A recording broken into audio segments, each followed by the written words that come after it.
Assalamualaikum warahmatullahi wabarakatuh. Kali ini kita akan belajar tentang gerak dan gaya pada bagian 2, yaitu tentang gaya adalah tarikan atau dorongan yang dikerjakan pada sebuah benda sehingga benda yang diam itu dapat bergerak atau sebaliknya. Perhatikan video berikut ini. Kali ini kita akan mengamati pengaruh gaya pada benda. Yang pertama, siapkan plastisin, lalu ambillah plastisin tersebut, letakkan di atas meja.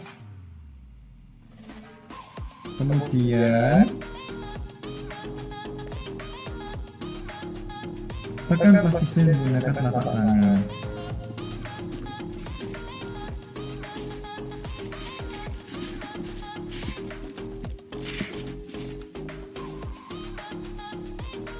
Apa yang terjadi?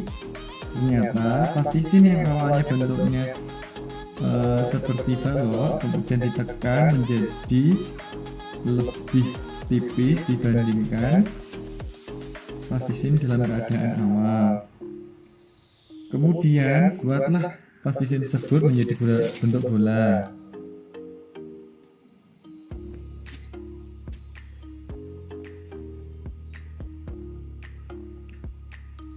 Letakkan di atas meja, kemudian sentil menggunakan jarimu. Apa yang terjadi? Ternyata plastisin tadi yang awalnya terletak di suatu tempat di sini, kemudian saat disentil, plastisin itu bergerak.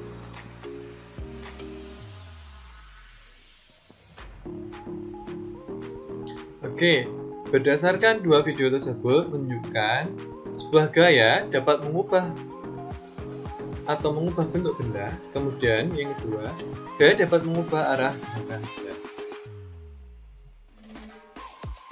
Kita akan mempelajari sebelumnya tentang gaya, yaitu kita akan belajar tentang satuan gaya. Satuan gaya sesuai dengan standar internasional adalah Newton. Dalam satuan dasar standar internasional yaitu kilogram meter per sekunder. Dalam 1 Newton itu sama dengan 100.000 Dyne. 1 kgf sama dengan 9,8 Newton. 1 kf sama dengan 580 Dyne. Resultan gaya. Resultan gaya dapat terjadi dua jenis, yaitu yang pertama, gaya yang terbentuk itu adalah gaya-gaya yang searah. Kemudian yang kedua adalah gaya-gayanya adalah berlawan arah. Seperti gambar yang paling atas, kedua gaya F1, F2 itu gaya-gayanya searah. Hal ini menunjukkan resultannya maka besar gaya yang pertama dijumlah dengan gaya yang kedua. Sedangkan jika gaya-gayanya berlawan arah pada gambar yang di bawahnya, maka besar resultannya adalah gaya yang pertama dikurangi gaya yang kedua, di mana nilai resultannya pasti adalah positif, tergantung nilai positif itu menunjukkan bahwa gayanya searah dengan gaya yang paling besar. Sedangkan jika nilainya negatif menunjukkan bahwa arah gayanya adalah sesuai dengan besarnya gaya yang diciptakan.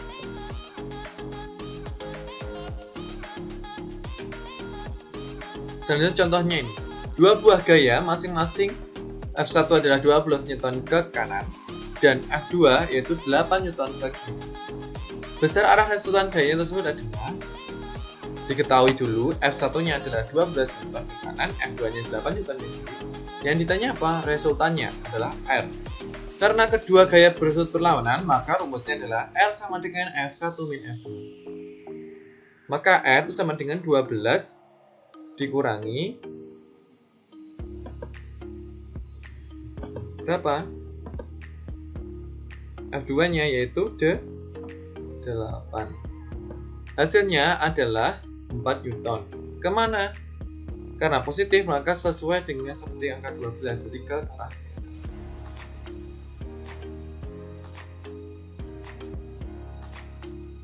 Selanjutnya, Jenis-jenis gaya.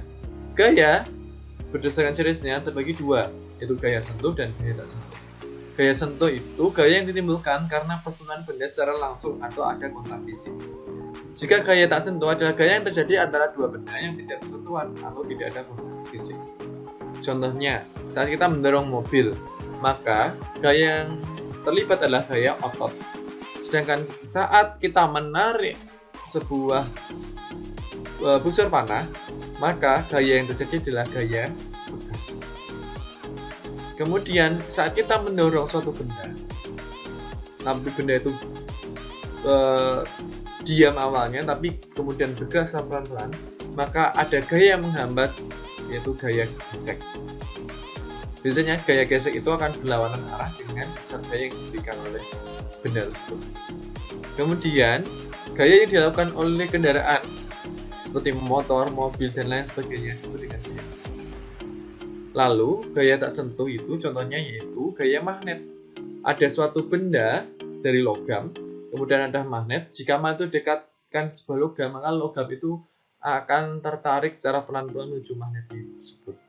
Tidak ada kontak fisik, melainkan benda itu menuju dengan sendirinya ke arah magnet. Maka di sini gaya magnet disebut gaya tak sentuh. Kemudian gaya gravitasi, buah jatuh dari pohonnya, atau bola yang dijatuhkan dari suatu ketinggian. Itu menunjukkan gaya tersebut tak ada sentuhan sama sekali, tidak ada kontak fisik. Kemudian gaya listrik, misalkan ini ada kita menggesek-gesekkan sisir, kemudian ada kertas akan tertarik, kemudian balon dengan rambut akan tertarik,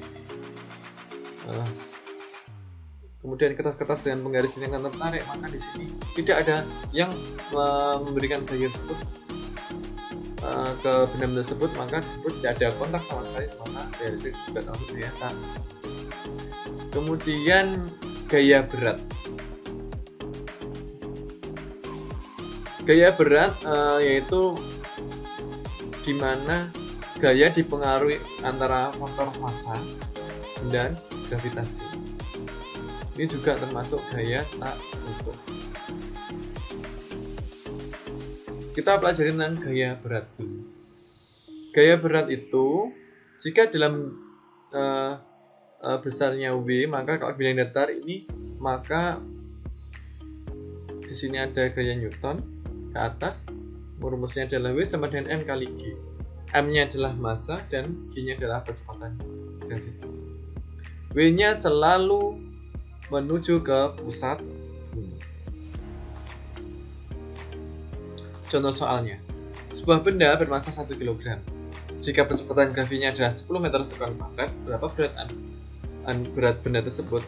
Yaitu massa bendanya adalah 1 kg, percepatan gravitasinya adalah 10 meter sekon kuadrat, maka berat benda adalah, kita cari dengan rumus berat yaitu W sama dengan M kali G, maka berat benda adalah 1 kali 10 sama dengan 10 kg meter sekon kuadrat atau 10 Newton.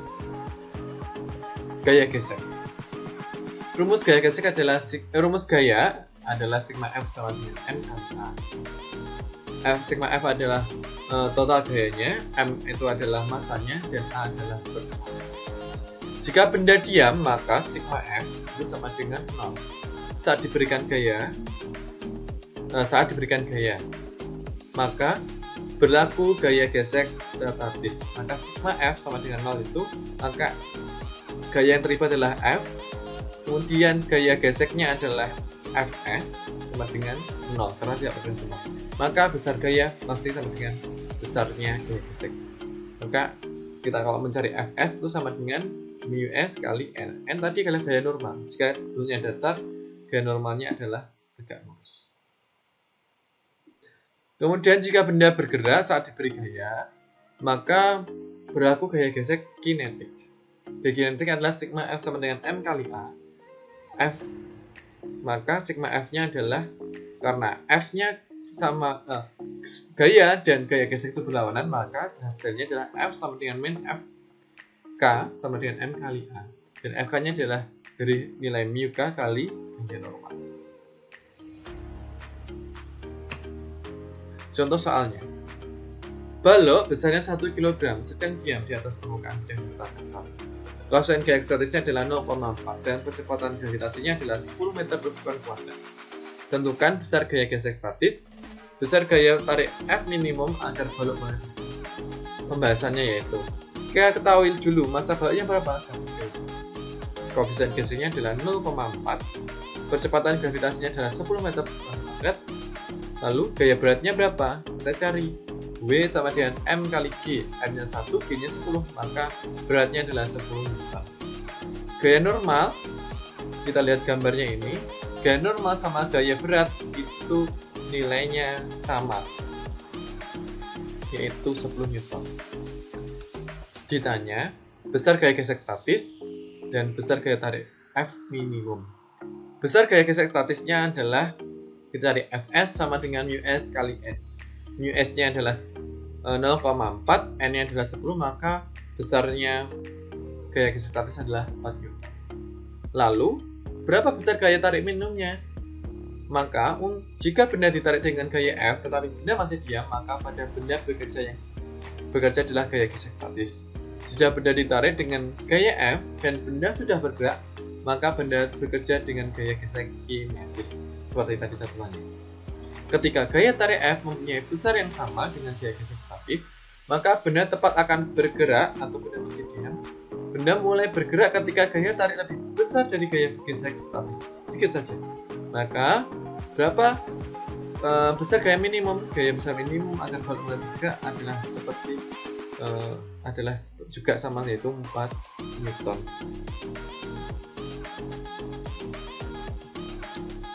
Lalu, apa manfaat dan kerugian gaya gesek? Keuntungannya, benda-benda yang pada benda-benda yang berada pada tempatnya itu tidak mudah berpindah. Jika tidak gaya gesek, maka benda-benda itu akan tergelincir. Kemudian tidak mudah benda-benda yang tadi tempat, karena ada gaya gesek, maka benda itu juga tidak mudah tergelincir. Kemudian dapat menimbulkan panas. Contohnya kita memasukkan tangan seperti ini pada suhu dingin, itu bisa menimbulkan panas. Sedangkan juga bisa memperlambat kecepatan. Contohnya saat pengereman menggunakan suatu kendaraan, sepeda atau sepeda motor atau mobil, kalau kita pengen berhenti atau mengurangi kecepatan dengan cara pengereman, itu adalah aplikasi dari gaya gesek. Kemudian membuat magnet. Salah satu membuat magnet adalah cara menggosokkan searah magnet ke dalam suatu logam. Maka logam yang digosok itu akan menjadi magnet, dapat menjadi magnet. Kemudian kerugiannya adalah benda yang saling bergesekan itu akan haus. Contohnya rem itu akan diganti secara periodik jika kampasnya sudah mulai menipis. Kemudian menghambat gerak benda. Contohnya bola, sepak bola itu ya, kalau berada di rumput itu pasti kalau di dinding itu akan terhambat. Kemudian memboroskan energi. Kemudian sepeda yang berantai itu sudah berkarat akan lebih berat karena gaya geseknya akan lebih besar. Makanya biasanya cara mengurangi kerusakan dari gaya gesek itu adalah contohnya untuk memboroskan energi dengan cara dikemas, sehingga oli untuk kendaraan bermotor itu adalah salah satu cara untuk mengurangi kerugian dan bisa untuk menghemat energi dari kerugian dari gaya gesek. Terima kasih, itu penjelasan tentang gaya. Sampai bertemu ke pertemuan selanjutnya. Wassalamualaikum warahmatullahi wabarakatuh.